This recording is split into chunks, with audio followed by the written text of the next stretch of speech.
Yun, and start recording mga kalapid. Welcome sa isa na namang reaction video. At hiram ulit tayo ng video sa reaction video ni Chobaldi.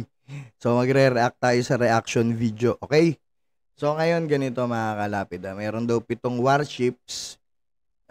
Sabay-sabay dumating sa Maynila. Ano kaya reaction ng China? Ano kaya reaction natin ng mga Pilipino? Tignan natin mamaya. Papakinggan muna natin yung video nila. Okay? Tapos, saka natin re-reactionan at tatapatan din natin ng isa pang video para tignan nyo at maisip nyo kung ano ba yung kinahihinatnan pagka ganito yung mga nangyayari. Okay? Simulan na natin to. Kasi, iniisip ko hindi naman talaga tayo gagarahin ng China. 'Di ba? Parang nakikita ko lang talaga itong Amerika at kung ano-ano pa man sila yung nag-i-instigate para magkaroon ng gulo 'Di ba? Bago ako madulas sa ano natin, sa climax panoorin muna natin 'to. Kataon daw mga tol. Now, for the first time, sabay nagsidatingan sa Maynila ang mga warship. Ano-anong mga bansa to at ano kaya ang magiging reaction ng China? Dahil China lang naman talaga ang nanggagalaite, no? Sa tuwing meron tayong mga ganito. So yan ang ating panonoorin mga tol mula rito sa channel ni John Reps. Yan, huwag niyong kakalimutan nito. Sa paghahanda ng Pilipinas at mga kaalyadong bansa ay nagsidatingan ng 7 barkong pangdigma ng iba't ibang mga bansa para sa Indo-Pacific Endeavor na isasagawa Wow daw, wow. Tumahimik.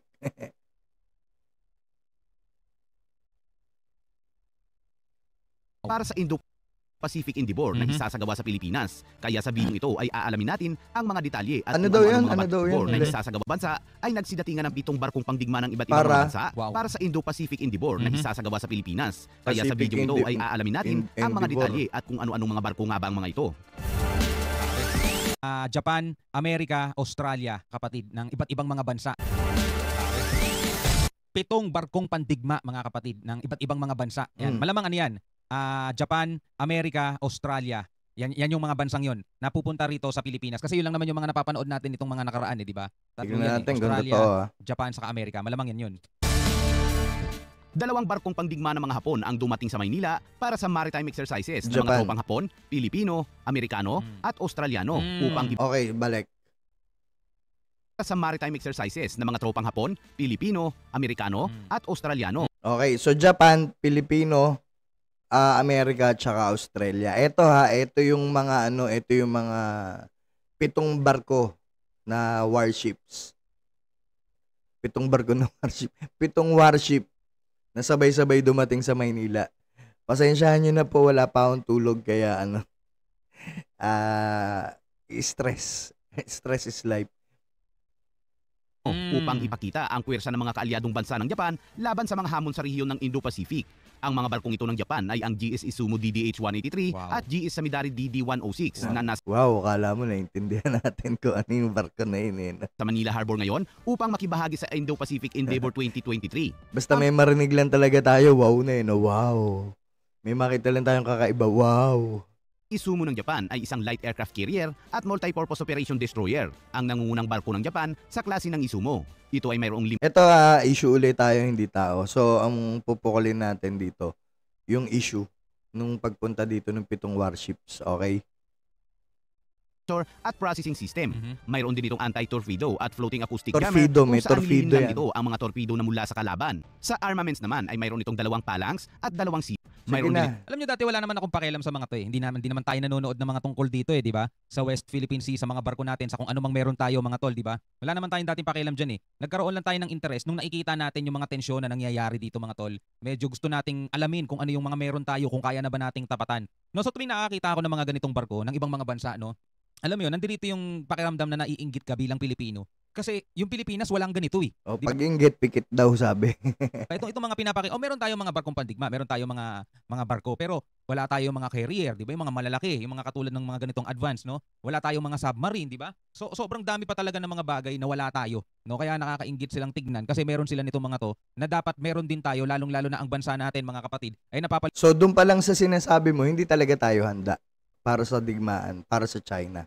Hindi ko sinasabing maka-China ako Hangga't maaari nga, ayoko na may digmaan. Pero dahil sa nangyayari, so be it. Papakita ko sa inyo mamaya kung ano yung kahihinatnan.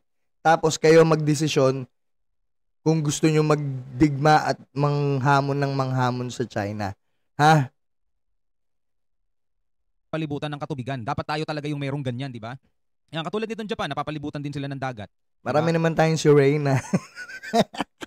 wala naman sila yung parang tipong katulad ng China na sa kabilang bahagi nila, bansa na rin agad. Di ba yung south lang sa kanila ang may dagat.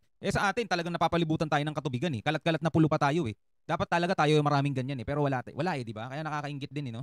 At sa armaments naman ay mayroon itong isang Otto Milara 76mm gun, dalawang 20mm phalanx. Huwag na nating alamin yung mga basta may pitong dumating. Ang Japan ay dumating din sa 4 point sa La Union ang isang barkong pangdigma ng South Korean Navy na Chonjabong LST-687 sa La Union dumating. Upang rin sa pagsasanay ng Pilipinas kasama ang iba pang mga kaalyadong bansa sa Indo-Pacific Endeavor 2023. At hindi pa niya nagtatapos. So may parang ang tawag dito military exercises kaya dumating.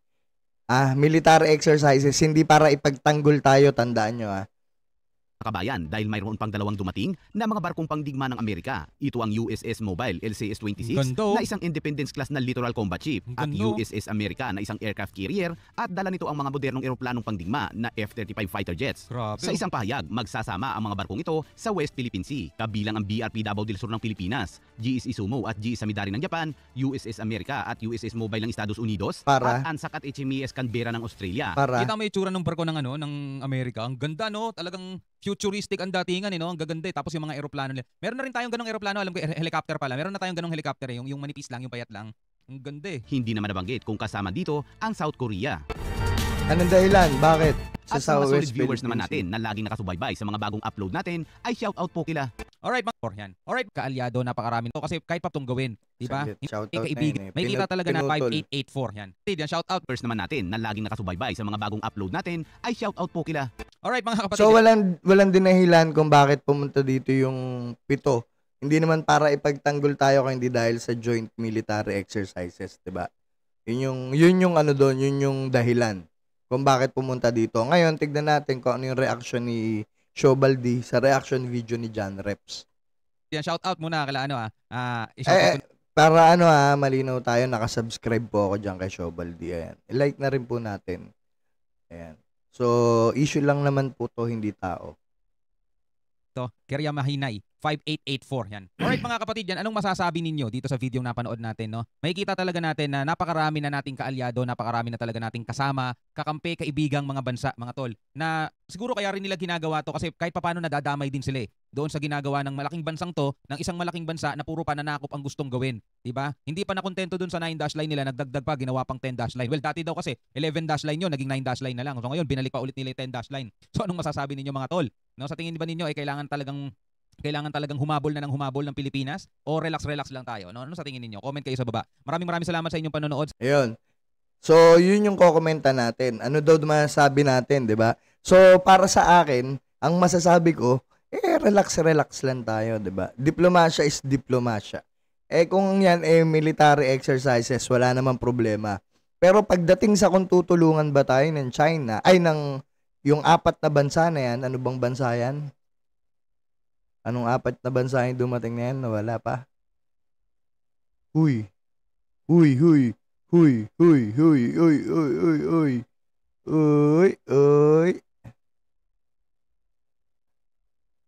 Ito na.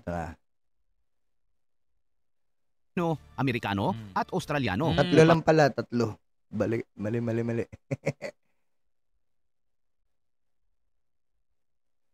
Mali. Sorry naman. 'Di ba? Sorry naman. Para sa maritime exercises ng mga tropang Hapon, Pilipino, Amerikano at Australiano. Ayan. Sorry naman.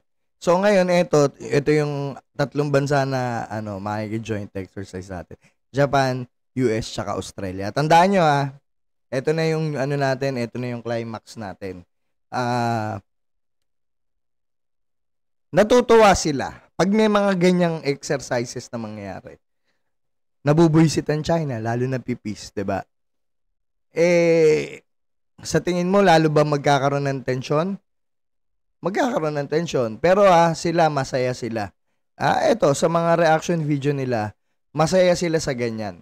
Pero tandaan nyo, ito yung pwedeng mangyari. Okay? 2 people have died in Kyiv in what Ukrainian authorities say was Balik.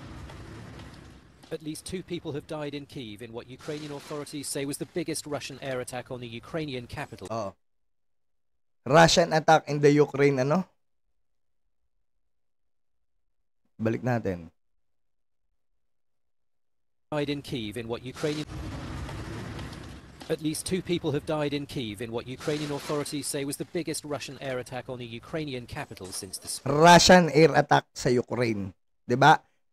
Tapos yung drone ng Ukraine tinira yung yung aircraft ng Russia. Asan yung ground ng war? Sa Ukraine. Wala sa Russia. Hindi pumapasok ang Ukraine papuntang Russia na doon nagre-retaliate. Dinidepensahan lang nila yung sarili nila saan sa bansa nila. Ito po, tandaan nyo, mga kaibigan, mga kalapida, ito po yung tatandaan nyo. Pagdating dito sa gera na yan, at tayo yung pinapasok ng ibang bansa, tandaan nyo ang battleground dito sa Pilipinas. Sino pong madadamay? Yung mga kapwa natin Pilipino. Kaya wag po tayo magpapakampante sa mga tulong na yan dahil hindi po tayo tutulungan yan. Hindi naman tinutulungan ng US tong Ukraine, Sila rin nakikipaglaban, 'di ba? Yung mga tao nila, yung mga yung mga nationals nila, yung mga ang tawag dito, yung mga kababayan din nila yung tumutulong sa kanila. Ganun din mangyayari sa atin. 'Di ba? So be it nga kung mangyayari yan dahil sa kakaganyan nyo ng mga reaction video nyo, ganyan na mangyayari sa atin. 'Di ba? Ang battleground dito sa Pilipinas, dito tayo magkakagulo. Goodbye na yung social media nyo, tandaan nyo. Sorry YouTube, sorry Percy Lapida, hindi ka na monetize. Ganun lang ang mangyayari, bakit? Magkakagulo tayo dito mismo sa bayan natin. Yung mga daldal ng mga senador natin, wala ring magagawa yan. Pagka tayo talaga na peace na yung China sa atin, dahil sa kakadakdak nyo, imbis na makipag-usap tayo, wala ka rin naman magagawa dahil wala tayo talaga magagawa.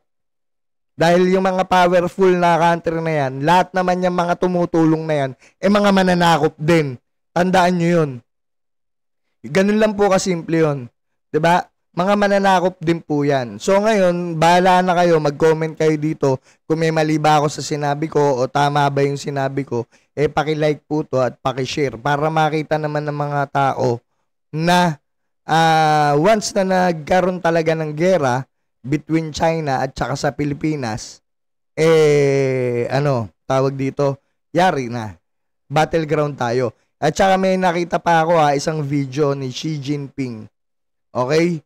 Na nakipag-meet siya kay Trudeau ng Canada, yung Prime Minister. Sabi niya sinabi ni Xi Jinping, chung ching. Hindi, sinabi niya, translate naman sa English. Pero translate ko na lang sa Tagalog na ayaw daw niya makipag-usap sa mga halimbawa, nag-usap na sila China at Canada. Tapos si Canada binobroadcast kaagad sa nalaman ni Xi Jinping. Sabi niya, once na nag-usap tayo, kailangan tayo lang. Ganun yung utak ni Xi Jinping. 'Di ba? At saka may pinalaya siya na basta iba ugali ng Chinese na yan. Iba ugali ng ng presidente nila. Kaya 'di ba?